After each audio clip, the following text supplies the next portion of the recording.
बच्चों हम लोग जब बहुत अर्ली स्टेज में फिजिक्स पढ़ते हैं, सिक्स्थ में, सेवेंथ में, एट्थ में, तो उस समय की फिजिक्स बहुत इंफॉर्मेशन वाली होती है, यानी उसमें इंफॉर्मेटिव बातें होती हैं, थ्योरी लाइनें होती हैं, जिसके जरिए फिजिक्स समझाने की कोशिश होती है। क्योंकि अर्ली स्टेज में बच्चों का मैथ्स इतना स्ट्रांग नहीं होता है, तो मैथ्स वाली बातें 9 10th में धीरे धीरे शुरू होती हैं, फिर 11th 12th पे मैथ्स फिजिक्स में ठीक ठाक इन्वॉल्व करी जाती है।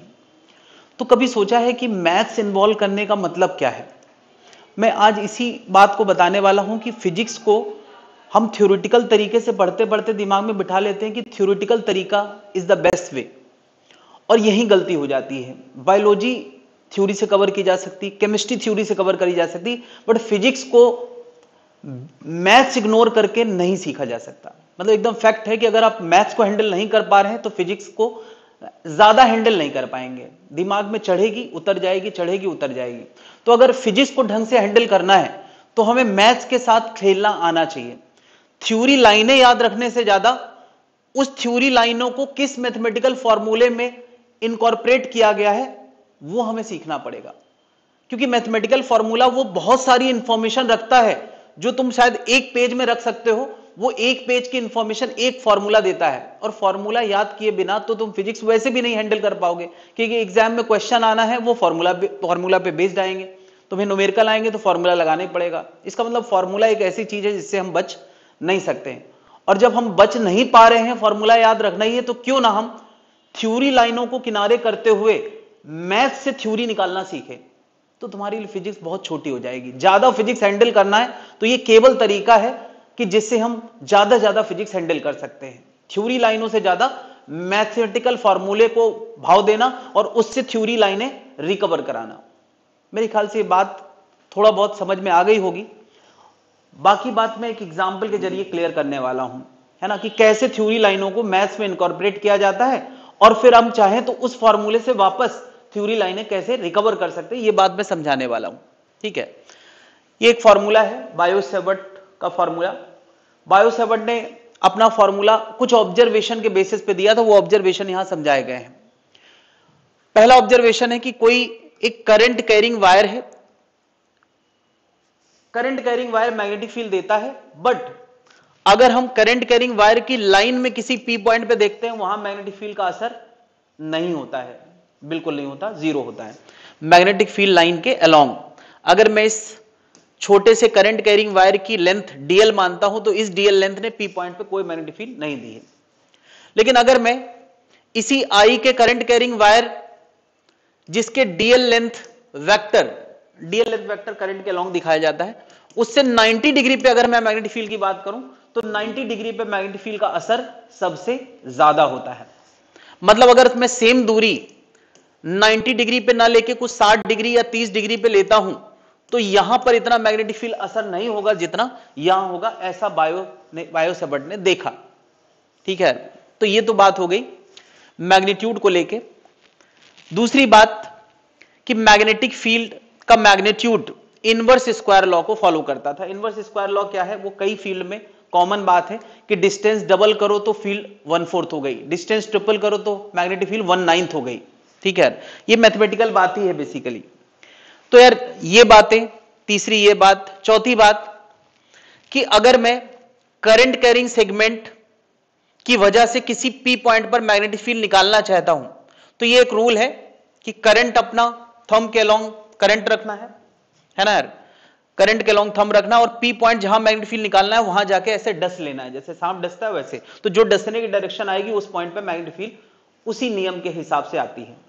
नहीं, इसी बात को हम कर्ल रूल से समझाते हैं कि करंट के अलोंग थंब रखो और हाथ जो कर्ल कराने का प्रयास करो, तो कर्ल कराने में चारों तरफ मैग्नेटिक फील्ड का जो भी माहौल होगा इस वायर की वजह से वो महसूस हो जाएगा, है ना। ये एक पॉइंट पे मैग्नेटिक फील्ड बताने का तरीका है, और ये चारों तरफ मैग्नेटिक फील्ड का इंफ्लुएंस समझाने का तरीका है। ठीक है, तो ये चारों बातें फॉर्मूले से कैसे एक्सट्रैक्ट करना है अब जरा हम समझते हैं।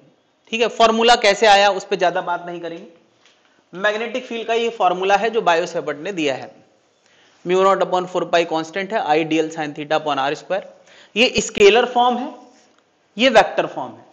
ठीक है, स्केलर फॉर्म में जरा देखें, अगर मैं थीटा 0 डिग्री लेता हूं किसके किसके बीच में, डीएल वेक्टर और डिस्टेंस r वेक्टर के बीच में एंगल कितना है 0 डिग्री, तो क्या थीटा 0 डिग्री होगा तो मैग्नेटिक फील्ड क्या आएगा 0। क्या पहली लाइन जो मैंने तुम्हें समझाई थी वो इस मैथमेटिकल फॉर्मूले से समझ में आ रही है कि लेंथ वेक्टर के अलोंग मैग्नेटिक फील्ड 0 होती है। क्या बताओ, लेंथ वेक्टर जो कि करंट के अलोंग दिखाना है उससे 90 डिग्री पर, पता यार यहां थीटा अगर 90 रखा जाए तो क्या साइन 90 सबसे ज्यादा 1 होता है, तब मैग्नेटिक फील्ड का मैग्नीट्यूड सबसे ज्यादा आएगा। ये बात मैंने दूसरे पॉइंट पे बताई थी पीछे, है ना, पहला पॉइंट दूसरा पॉइंट। क्या ये दोनों बातें हमने उस मैथमेटिकल फॉर्मूले से निकाली हैं, ठीक है।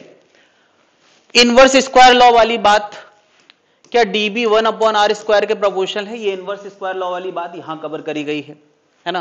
मेरे ख्याल से इतनी बातें समझ में आ गई हैं। और करंट की वजह से मैग्नेटिक फील्ड है तो करंट तो फॉर्मूले में आना ही आना है, ज्यादा करंट ज्यादा मैग्नेटिक फील्ड, ठीक है। इसके बाद हम लोगों ने बात करी थी डायरेक्शन की। ये फॉर्मूला स्केलर फॉर्म है, यानी केवल मैग्नीट्यूड के बारे में चीजें बता सकता है। इसी फॉर्मूले में अगर r से ऊपर r से नीचे मल्टीप्लाई कर दिया जाए तो यहां r³ नजर आएगा, ऊपर dl r sin थीटा नजर आएगा, जिसको वेक्टर लुक में dl क्रॉस r लिखा जाता है। जिन लोगों ने बेसिक वेक्टर पढ़ा है उनको पता होगा dl क्रॉस r का magnitude dl r sin theta होता है। और dl क्रॉस r की अपनी एक डायरेक्शन होती है। कैसे होती है कि अगर हम dl वेक्टर से अपना dl वेक्टर पे हाथ रखें और r की तरफ ले जाएं तो जो अंगूठा होगा वो अंगूठा क्रॉस प्रोडक्ट की डायरेक्शन देता है, यानी dl क्रॉस r की डायरेक्शन देगा। और जो dl क्रॉस r की डायरेक्शन होगी वही dv की डायरेक्शन होगी। dl क्रॉस r की डायरेक्शन क्या p पॉइंट पे अंदर आ रही है, मतलब मैग्नेटिक फील्ड अंदर की तरफ है।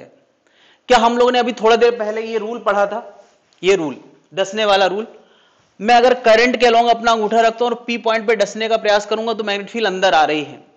यानी ये ऑब्जर्वेशन भी था और अब उस ऑब्जर्वेशन को मैथ्स में इनकॉर्पोरेट किया गया है। मेरे ख्याल से बात समझ में आ गई है कि ये जो एक छोटा सा फॉर्मूला लिखा है ये प्योर एक्सट्रैक्ट ऑफ पॉइजन है, इसको बोलते हैं कतई जहर, कि इससे हम वो सारी थ्योरी लाइनें रिकवर कर सकते हैं जो हम लोगों ने ऑब्जर्व करी थी, ऑब्जर्वेशन में थी, है ना। बल्कि मैं कहूंगा ये उससे ज्यादा इंफॉर्मेशन रखती है, इसमें और भी बहुत सारी, क्या ये 60 डिग्री 30 डिग्री हर एंगल के लिए मैग्नेटिक फील्ड का मैग्नीट्यूड बता सकता है ना। तो हमें बजाय थ्योरी लाइनों के फॉर्मूले पे ज्यादा ध्यान देना और फॉर्मूले से कैसे चीजें एक्सट्रैक्ट करी जाती हैं, उनसे कैसे रिजल्ट लाए जाते हैं, उस पर ज्यादा ध्यान देना है, तो हम ज्यादा से ज्यादा फिजिक्स को संभाल पाएंगे। तो जितने भी बच्चे नीट या जेई मेंस की तैयारी कर रहे हैं मुझे लगता है उनको ये वीडियो देखना चाहिए। तो अगर आप किसी की मदद करना चाहते हैं तो शेयर कर दें। Thank you.